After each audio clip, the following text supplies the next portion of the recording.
আসসালামু আলাইকুম ওয়া রাহমাতুল্লাহি ওয়া বারাকাতুহু। নাহমাদুহু ওয়া নুসাল্লি আলা রাসূলিহিল কারীম। আম্মা বা'দ। আউযু বিল্লাহি মিনাশ শাইতানির রাজীম। বিসমিল্লাহির রহমানির রহিম। সকল প্রশংসা সেই মহান আল্লাহর। আমি আজকে যে বিষয় নিয়ে আপনাদের সামনে কথা বলবো সেটি হচ্ছে যে নারীদের মর্যাদা বর্তমান যুগে কতটা এবং জাহিলি যুগে কতটা ছিল। প্রথমে আমরা জেনে নেব যে জাহিলি যুগে কতটা ছিল।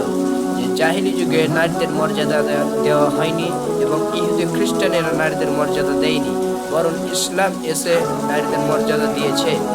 এই ব্যাপারে আল্লাহ তাআলা এক আয়াতের মধ্যে বলেন, ওয়াইযা বুসিরা আহাদুহুম বিল উনসা যাল্লা ওয়াজহুহু মুসাদ্দা ওয়া হুয়া কাযীম।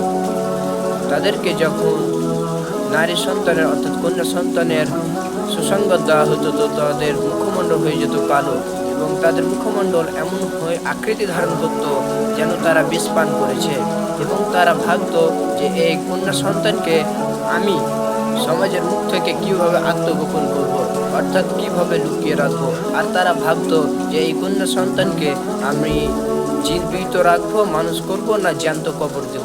তারা যেসব সিদ্ধান্ত নিত তা কতই না নিকৃষ্ট সিদ্ধান্ত ছিল।